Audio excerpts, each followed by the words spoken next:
Hey guys, it's FallenDice, and welcome to episode 41 of FallenDice Plays Better Than Buildcraft. Um, bad guys. Bad guys over there.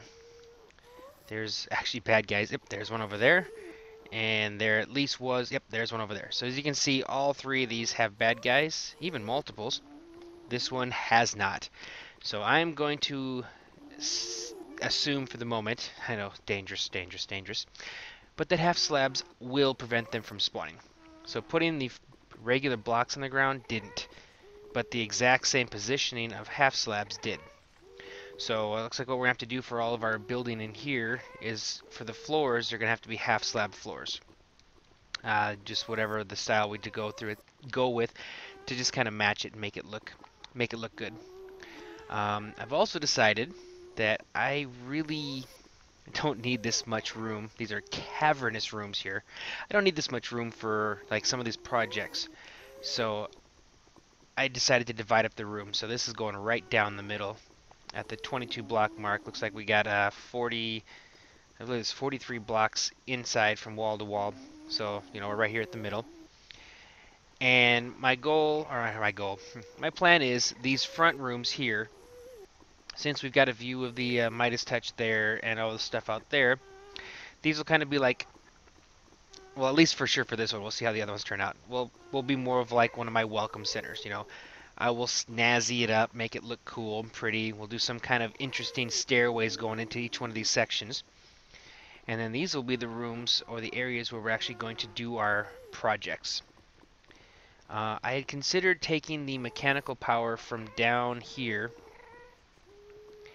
and routing it up into here for the hoppers and you know, stuff like that.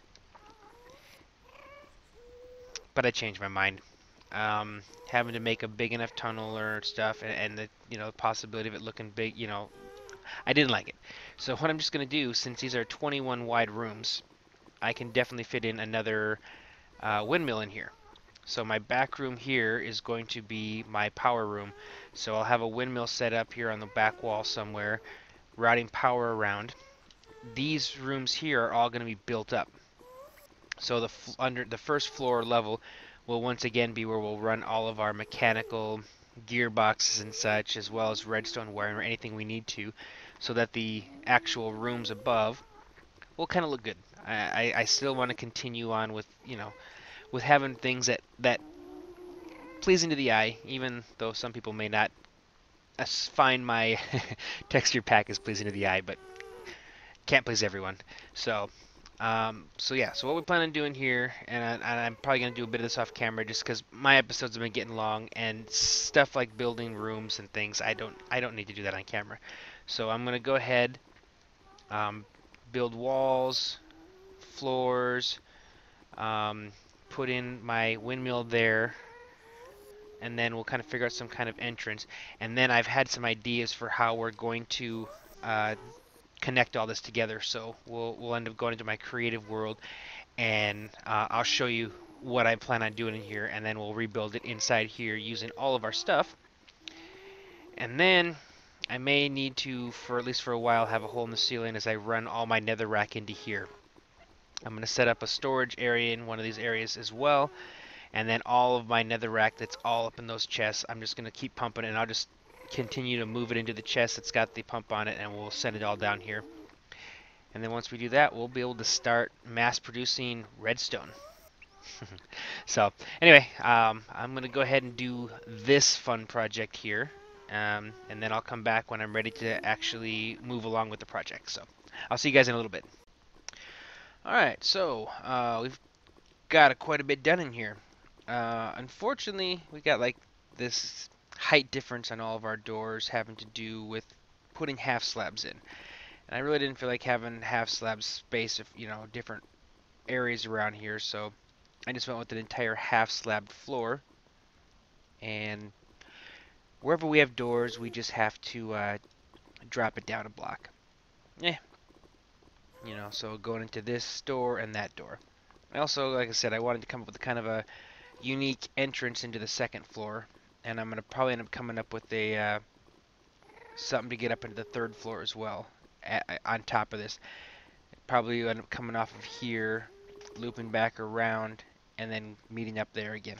I'll figure it out as I get to that point. For right now, 2 floors is already there. So basically, you know, come in here, loop around, and then you have access to either door. Everything's got, you know, obsidian pressure plates, and with the glass panes instead of the regular glass. Don't normally use this, but seemed kind of cool in this setting. And then we got our windmill up in here, so we'll be able to start running power. And it'll probably end up have a gearbox here, so I can route it up or down and do whatever we need to with it. Oh yeah, and then of course I got stairways here to get me down to the bottom of here for all the stuff that we end up doing down here. Now our next thing is going to be to start building things. And I'm thinking one side here is going to be for our milling area into the powered hopper with the soul sand. And then into, and probably I'm just kind of going across the wall like this sort of thing. But then into our solar and bottler. Although the solar and bottler and the powered hopper are the same thing. But we'll set it up in here. But I also need to kind of do with like what am I looking for? Some chests and things to store and to send. So I'm gonna have to do a little designing. Even though obviously we're now 1/4 the size of the initial room, these are still pretty big rooms. So I'll have to do a little tweaking and designing to kind of make things fit. And then over here I'm thinking I'm gonna have to do some crucibles, stoked fires, and things like that. And maybe I'll end up putting that in that other area here. Not sure yet. I gotta see how, of course, the first area turns out, how much room we have. Maybe I'll turn one of them into a storage area to hold nether rack and all the other different parts of this. Like I said, we'll figure this out as we kind of start to design it and put it into place. But our next thing now is to head over to the creative world and show you kind of my idea for how I'm going to set all this up. Not necessarily the room setup, but how all the different parts are going to feed into each other. So, alright, well, I will see you guys in a sec. Alright, so we're back to our mill setup. One of the things that was pointed out to me was that the mills don't eject things out the top, they eject things to the side, which is the reason why like the hoppers and stuff weren't working. The hopper still wouldn't have worked with the pipes underneath. Apparently that's one of the known bug issues currently going with Better Than Buildcraft, or the Buildcraft Better Than Wolves. And one of the reasons why there's currently some up in the airness having to do with the future of the mod and who's handling all of the programming and all that kind of stuff right now. Yay! And I guess it's a good time to talk about that. That there's apparently quite a few, including RenEvos and possibly some of the other Better Than Buildcraft LPers out there, who either are or may be pausing on their Better Than Buildcraft worlds. Being as we got at least a month yet before 1.3 comes out, and quite a while after that before, obviously Better Than Buildcraft, but at least a little bit before probably Better Than Wolves comes out, I'm just going to continue on with what I'm doing. Hopefully between now and then they'll have it sorted out as far as what the plan for the mod is, if there is going to be a plan, if it's going to be continued to be supported, if the issues with Forge going further and further in an opposite direction will cause problems. We'll see. It's way too early to be making decisions yet or anything along those lines. So I'm just going to keep going with what I've got here. And hopefully if it looks like things will get sorted out, then I can continue like I did when I was waiting for 1.2 or 1.25 I think we played a good month and a half on the old stuff before we finally got all the cool new blocks. And it's not as much fun to wait for things longer than everybody else, but we've done it before. We can do it again. And of course, with Burbcraft going to Better Than Wolves, I will have at least something else to do in addition to this. So I may do less of this during that time and work more with the community stuff on Burbcraft while we're, getting set up on a possible new map and all that kind of stuff. So there'll still be videos, there'll still be stuff going on. Um, Also, my wife's home. And I think I've mentioned it, on and off in my previous videos and stuff, but we are both in the military, both Navy active duty. She's been on deployment for a good 7.5 months and just recently got home. So if it seems like my content kind of slows down a little bit, family's important. Family always should come first. So um, we've been doing the getting back acquainted, doing stuff together as a family, and I still making videos, still plan on doing this, and she's still supportive of it. Just at least for the time being, maybe a little bit less, coming out, not as uh, routine as it was before, but even at the worst, maybe one video a month. But I'm that would be like worst case scenario. So I had a bed here. I don't feel like working at night. Wait a minute. I'm in creative. What am I running around looking for a bed? I can just make me another one. Let's see. It's around here somewhere. Trying to think, make sure I'm getting all my talking points out. Not that I have them written down or anything, but seems to be the fun word to say on these videos now is talking points. So anyways, yeah. So to summarize, plans are I'm going to continue working as if everything's going to work out for the best. If it doesn't, I have Burbcraft and Better Than Wolves, and since single player and SMP are now identical in 1.3, there's no reason why I would keep a single player world if I was going to be doing the exact same mods that are going to be on Burbcraft. So in the event that this dies, I will just basically go to making Burbcraft videos, Better Than Wolves Burbcraft videos, which would be kind of cool too. If Better Than Buildcraft does, then we'll stick with this, and unless maybe they decided to put that on Burbcraft as well. If that ever happened, then I probably would just kind of go to Burbcraft. But that is that. So,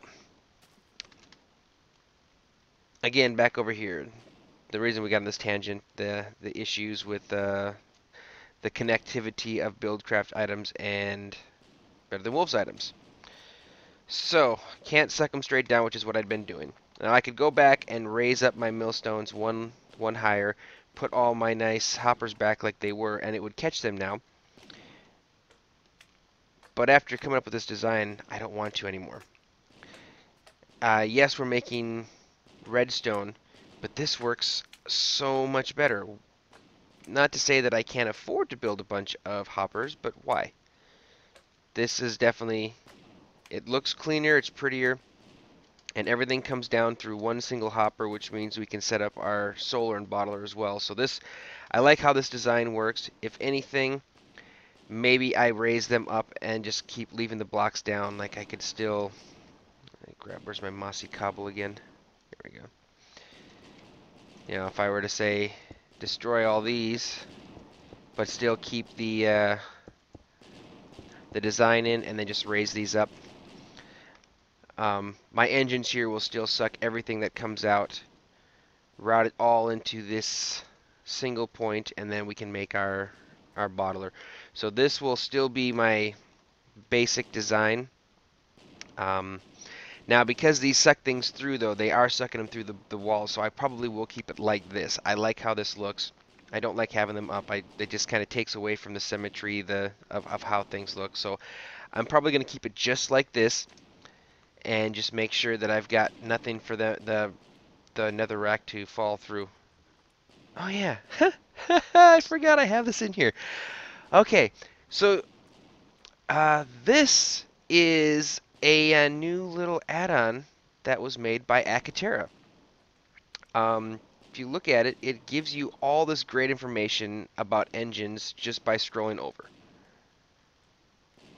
There is another part of this setup for the logistics and more Buildcraft items where it actually has a control unit you can place on the ground.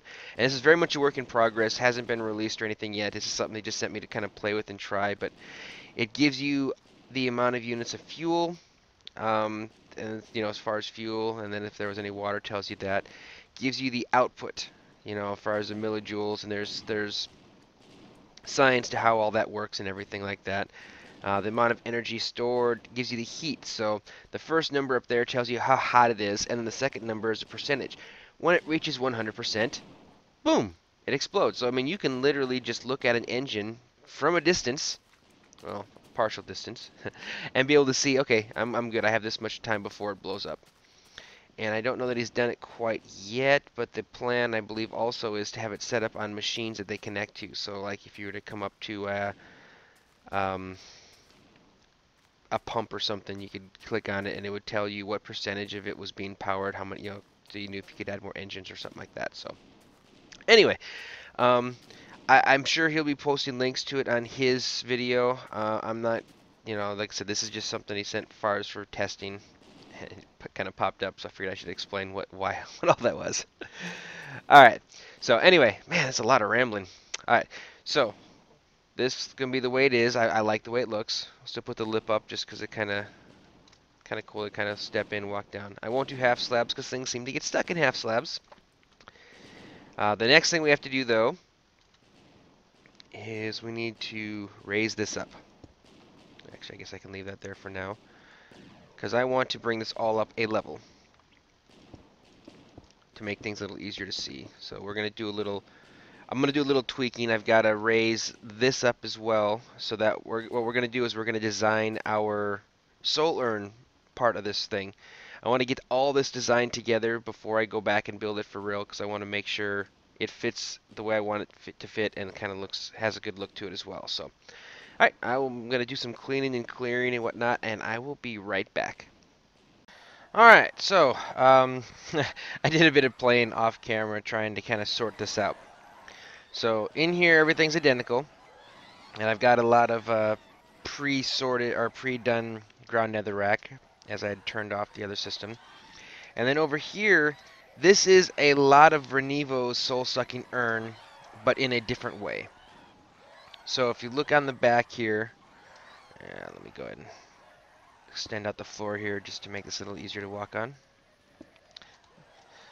All right. So here's the same, similar to how he had on his. So you get two outputs to the block detector. One of them goes straight in and it powers the block dispenser. So as long as there's something in front, it's got the block dispenser powered. So that means that we're not going to suck back in our urn. Additionally, this one is on the actual side of the block detector, which means that as long as there's something there, it's not powered. So this route here isn't powered. As soon as we get our 8 netherrack into here, this becomes a soul urn. It drops off into our obsidian pipe here to be routed. When that happens, there's nothing in here, so this now turns off, which means that block turns on. And the reason why we have this here is we've got to reset and put another soul urn. So this has a 1 tick delay in addition to that one. So what happens is when it turns off, the block dispenser is going to be off. This will turn on, power the block here. When this block is powered, it powers the line here and will re-engage the block dispenser, puts out an urn, and then before it turns off, it detects it, repowers the line, and it allows the urn to stay put. So that's how we get the urns placed after they drop off. In addition, the output of that powered redstone torch here on the side of it also powers this line going into our sticky piston, which has a whatever type of block you have over here. And this purpose is as the ground netherrack drops down, it's going to collect here. So when it gets to all 8 of them, it's done, and it drops the soul urn, it will also push the piston out, which will push off the helfire dust into this obsidian pipe.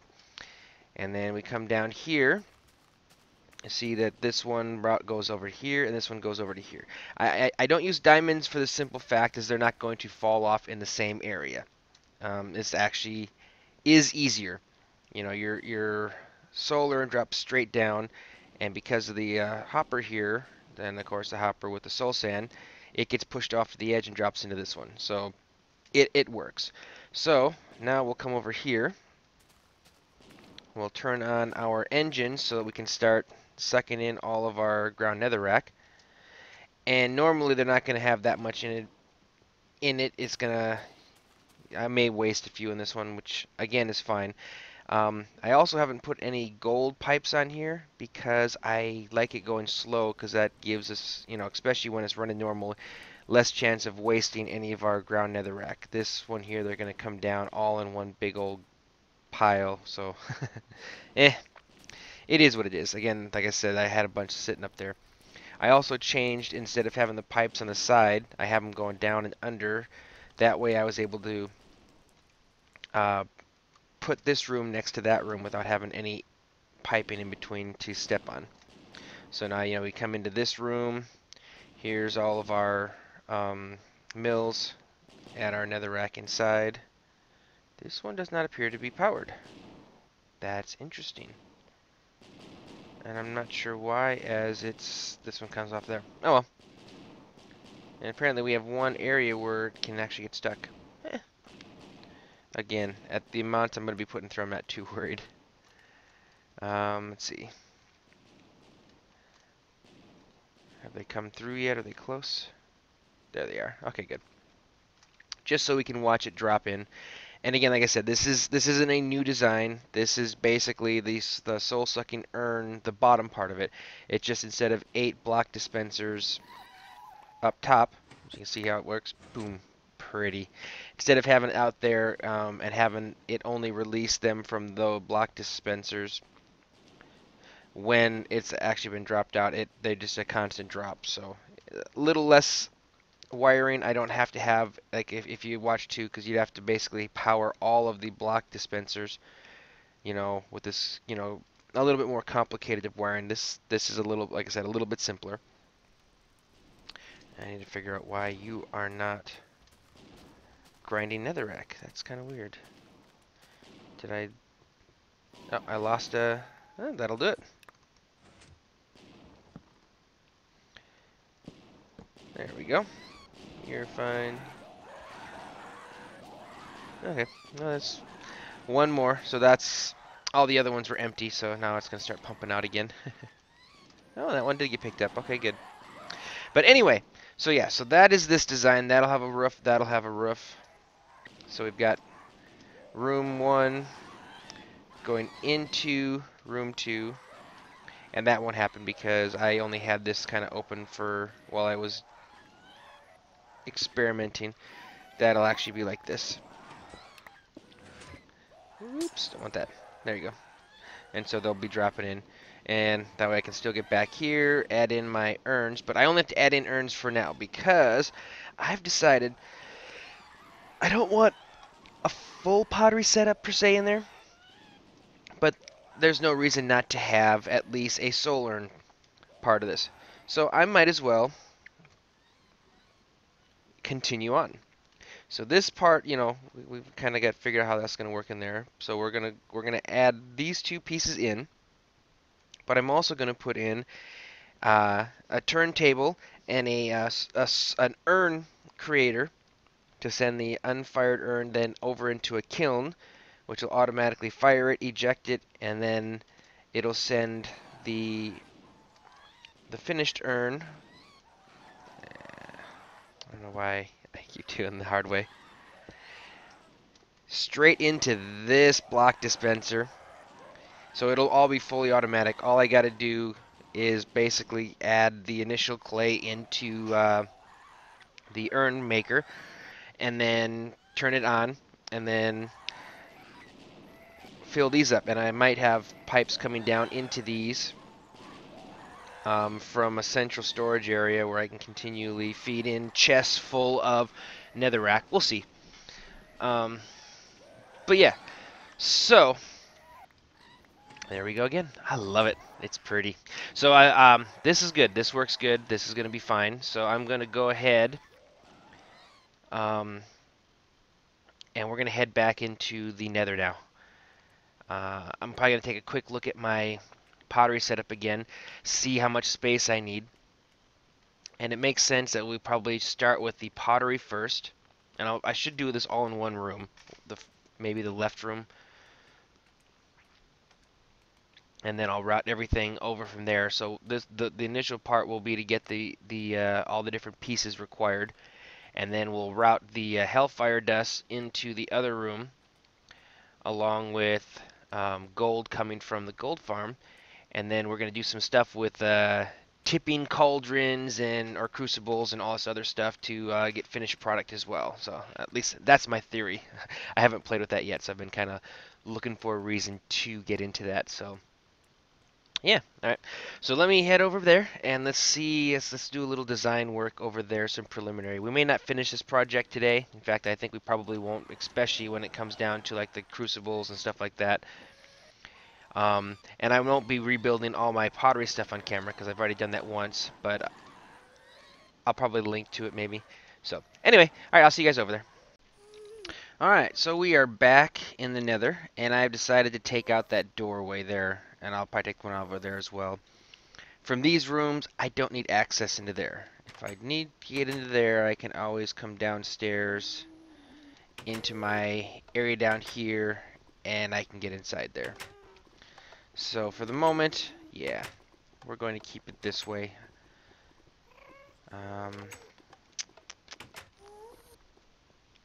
So anyways, we'll head back up here. Now, the idea. Now we've got to figure out how we're going to set this up, and the gist is, I think we're going to go all the way around the wall. Ending up in here will be our bottling plant, which will be a close shot to take it into there where we'll start to actually process. So we'll say pottery creation. Over into here will be our kiln. And I'm giving lots of space here because I'm going to do, I don't have the back to do a lot of stuff, so I'll be doing timing and things underneath, and I want to do as much room, or, as thin of an area over here as I can. So, turntable, pottery maker, kiln. This is just basic kind of spitballing, so to say. And actually, maybe this whole corner would be the kiln. And then let's say mill. We'll do corners. That makes I like that. I like that better. That idea better. So.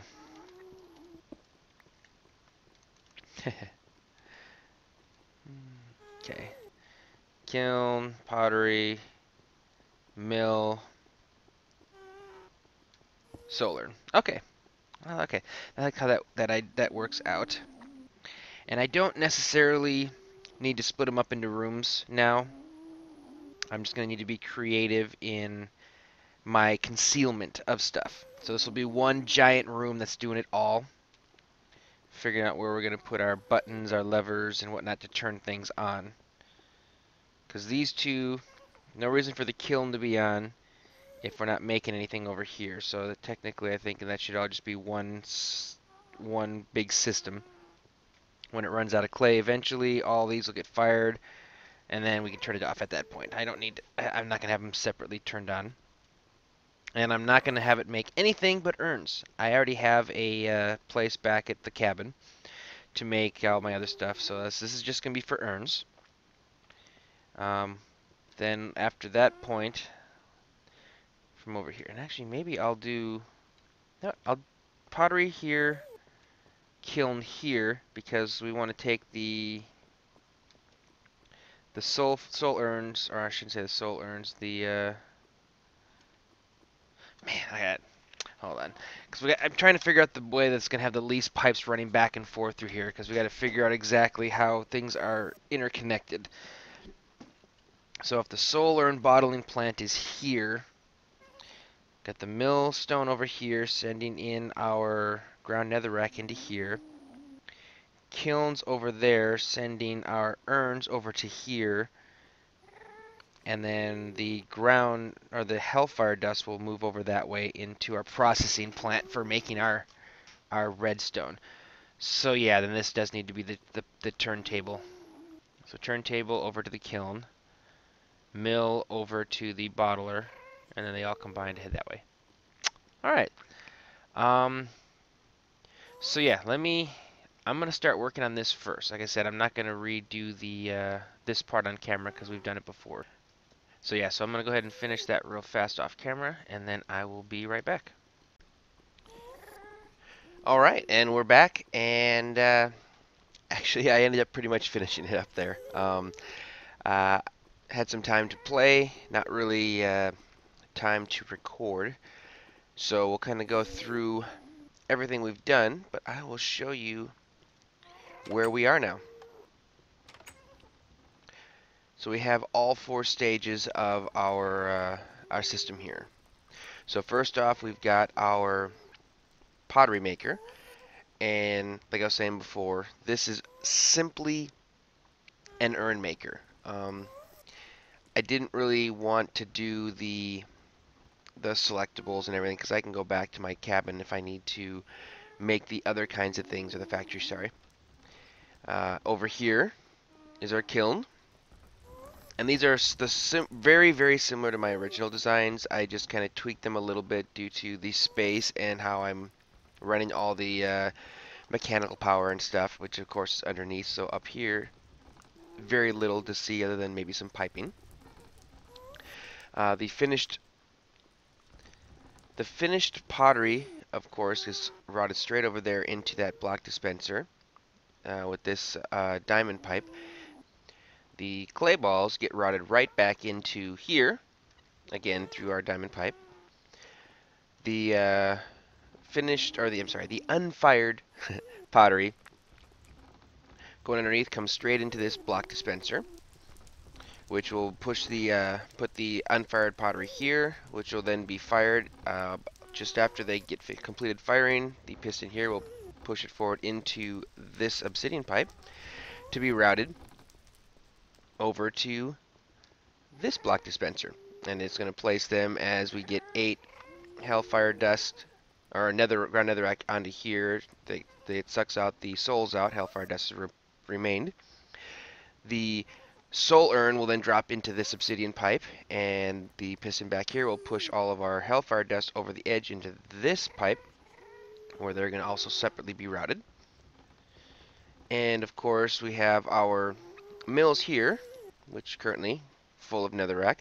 As they push stuff off the side, these engines are going to pump them out through these obsidian pipes, and they're going to end up coming underneath to this pipe and drop down.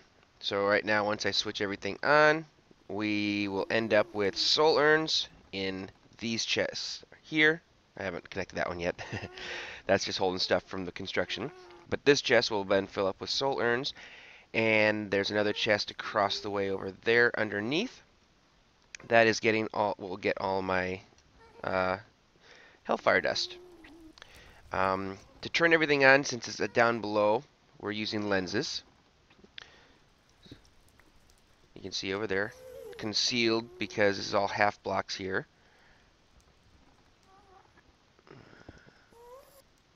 Where'd my other one go? Dang it.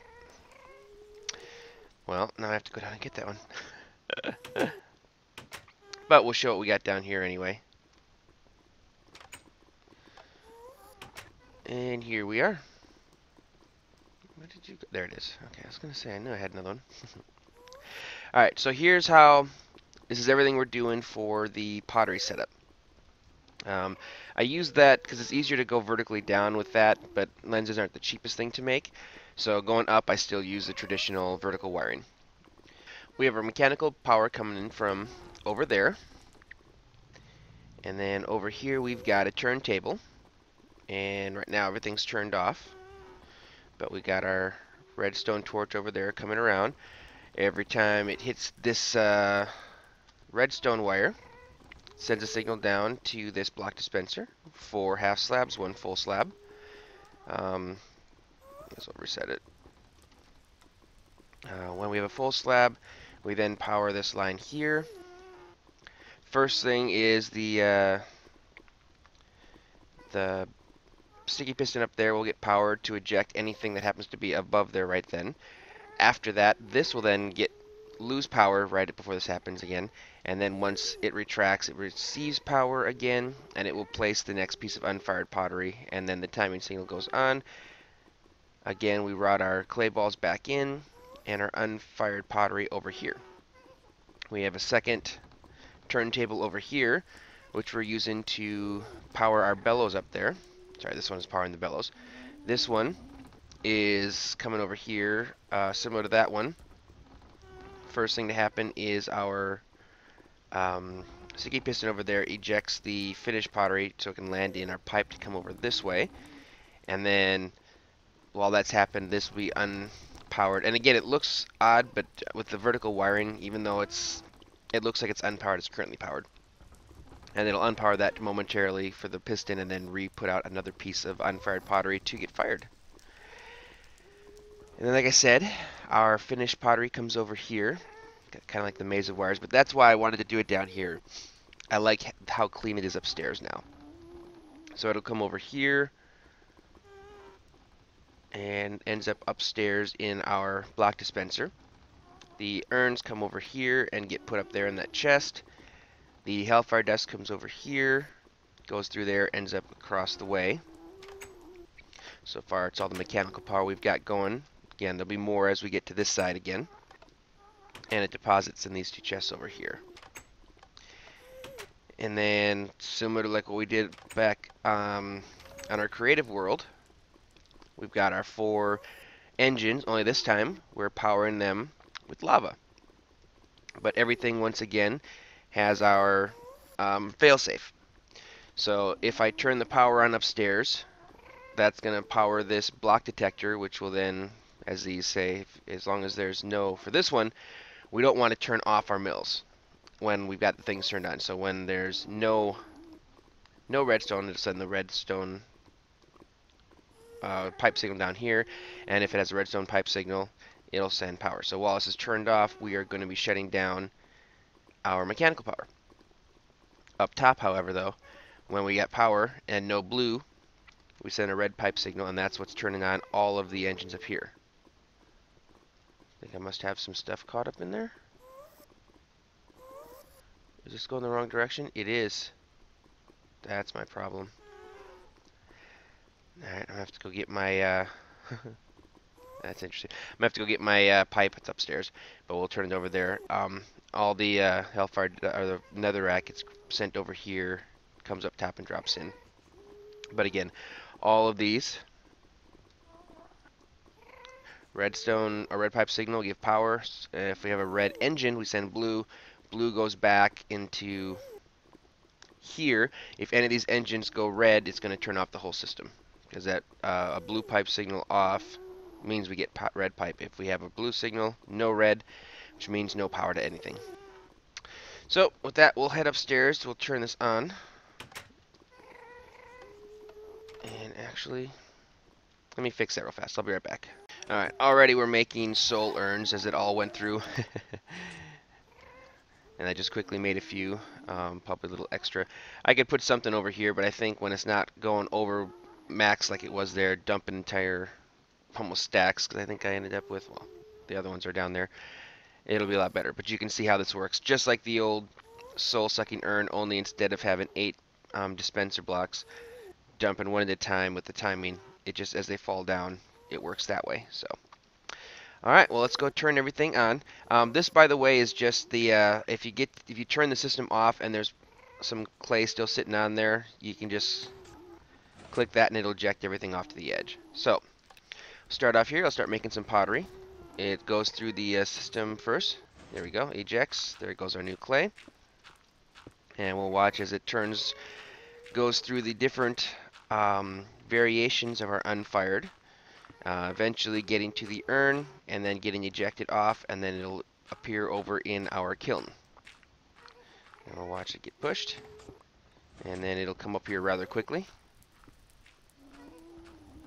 Well, there it is, and now it's in here. And then we'll turn this bad boy on. Again, let it run through where it was. It'll eject, and then at that point it'll put out our next piece of unfired pottery, which right now it only has one. And there it goes. Instantly starts to bake. It'll go through its iterations as it gets darker and darker. There's our finished urn. Ejects it into the pipe, and it's now on the way. This is fully automatic. As long as it's getting ground nether rack, it's going to continue to function. So now we'll turn you on. Things will start getting loud. It'll start spitting off our stuff to the side. Our engines are strong enough to pick it up wherever it might land. And then it'll start coming up through over into here and dropping down.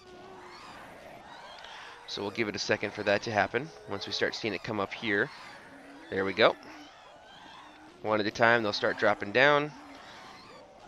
As soon as we get to 8 pieces of ground netherrack on our system, it'll drop off our soul urn, eject the hellfire dust, and place a new urn. And there we go. System is now ready to go. So, yep, that is the beginnings of my infinite redstone. The next step, and that'll be in our next episode, is we're going to go over there, and this is going to be a lot more on-camera building, because I'm going to have to kind of discover exactly how to do the tipping, stewing pots, crucibles, all that kind of type of thing. So we'll be doing that on camera and getting it set up and trying to automate it as much as we possibly can. Go ahead and turn this thing off again. Whoa. But yeah, I kind of like how it looks. It's a little, got some empty stuff here, but I don't really, putting paintings on the wall, it doesn't really fit the style, so it works. Then again, it is a warehouse. Warehouses are supposed to be pretty bare. I put in a little bit of the stone half slabs to kind of give it a little contrast and stuff, but anyway, yeah, that is stage 1 of my new project. Again, we'll finish up over on that side next episode. We'll then start creating redstone. I don't know what I'm going to put up on the upper area yet. As it comes to me, we'll continue adding things. And then of course, lots of gold building up down there. I think I actually have it turned off right now for the sound. Nope, I'm on normal. Do I have a bunch of gasps around or something? I must. They must be up top or something. I'll figure it out. Anyway, yep, that'll do it for now. So, thank you guys for watching, and I will see you next time.